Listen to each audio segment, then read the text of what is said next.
The Fisherman and His Wife, The Perils of Greed. Once upon a time, in a small coastal village, nestled between jagged cliffs and the restless sea, lived a humble fisherman named Elias and his wife Mara. Their home was a weathered shack with a thatched roof, perched on a sandy dune where the wind carried the scent of salt and seaweed. Elias was a man of simple desires, content with the rhythm of his days, casting nets at dawn, mending them at dusk, and sharing quiet evenings with Mara over a meal of fish and bread. Mara, however, had a restless heart. She often gazed at the horizon, dreaming of a life beyond the creaking walls of their modest home. One misty morning, Elias rowed his small boat out to sea, the waves lapping gently against the hull. The air was thick with fog, and the world felt hushed, as if the ocean itself held its breath. He cast his net, expecting the usual haul of cod or mackerel, but when he pulled it back, something extraordinary glimmered within the tangle of ropes. It was a fish unlike any he had ever seen. Scales that shimmered like polished gold, eyes that gleamed with an ancient wisdom, and a voice that resonated through the mist. "Release me, kind fisherman," the fish spoke, its tone both commanding and pleading. "I am no ordinary creature, but a prince of the sea, enchanted by a curse. Spare my life, and I will grant you a wish." Elias, startled but kind-hearted, hesitated. He had heard tales of magical creatures, but never believed them. Yet the fish's gaze held a truth he couldn't deny. "I need no wish," Elias said, his voice steady. "My life is enough as it is." With care, he untangled the fish and set it free, watching as it vanished into the depths with a flash of gold. When Elias returned home and recounted the tale to Mara, her eyes widened, not with wonder, but with indignation. "You let it go," she cried, her voice sharp as a gull's call. "A fish that grants wishes and you asked for nothing? Go back tomorrow and demand something worthy of such a gift." Elias, uneasy but swayed by Mara's fervor, agreed to return to the sea. The next dawn, he rowed to the same spot, the fog thinner but the air still heavy with mystery. He called out, "Golden fish, prince of the sea, hear me." To his astonishment, the water rippled, and the fish emerged, its scales catching the first rays of sunlight. "What do you seek, fisherman?" the fish asked, its voice calm but wary. "My wife wishes for a better home," Elias said, his tone apologetic. "A cottage of stone, with a proper hearth and a garden." The fish regarded him for a moment, then nodded. "It is done. Return to your wife." With that, it sank beneath the waves. When Elias reached shore, he found their shack transformed.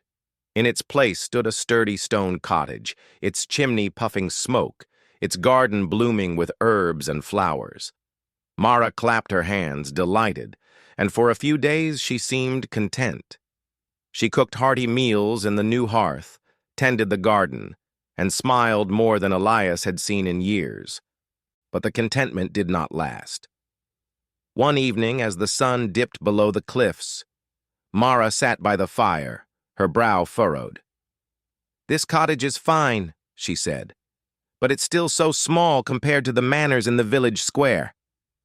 That fish owes us more, Elias.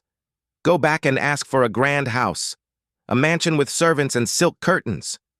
Elias protested, uneasy with the growing hunger in Mara's voice, but her insistence wore him down. The next morning he returned to the sea, calling for the golden fish. When it appeared, its eyes seemed dimmer, its voice tinged with caution.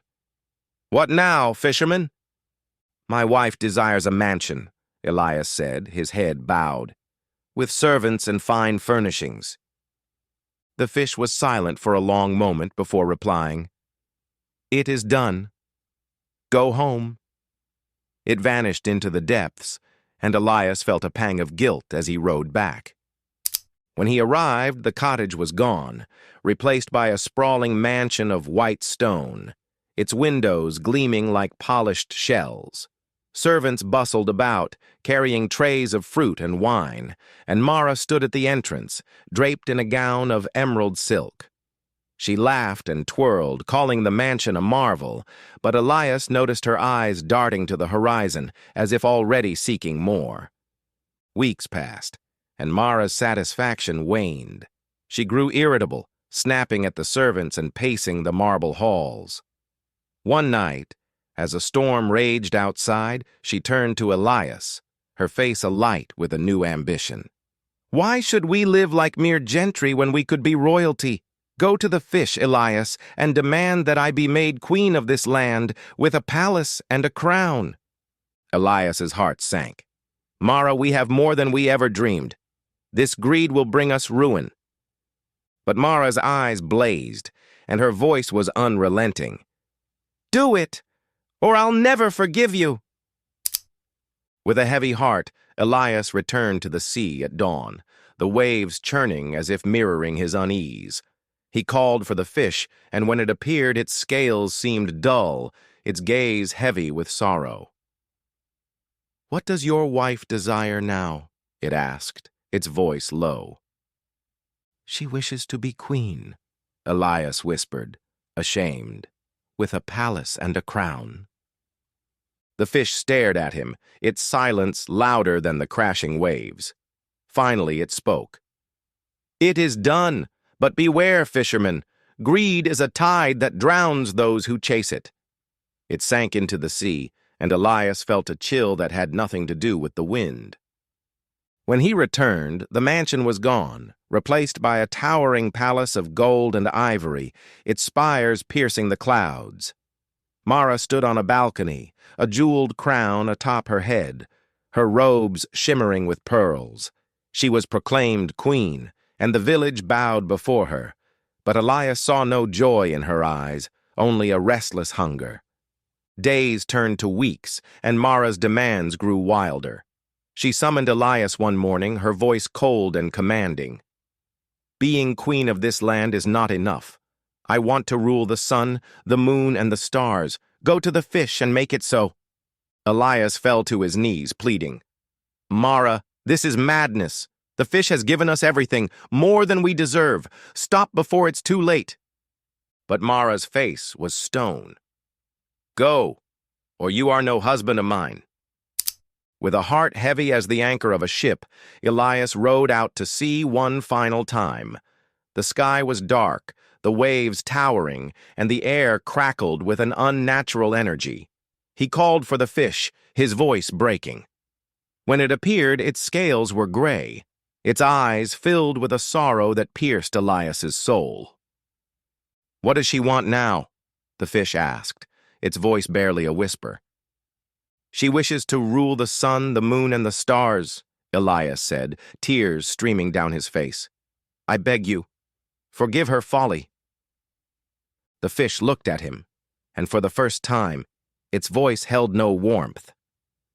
"Her greed has no end, and so it shall end her. Go home, fisherman, and see what her wishes have wrought." As Elias rowed back, the sea grew calm, but the silence was oppressive. When he reached the shore, the palace was gone. The mansion, the cottage, all vanished. In their place stood the old shack, its roof sagging, its walls battered by the wind. Inside, Mara sat on the floor, her fine robes replaced by the tattered dress she had worn years ago.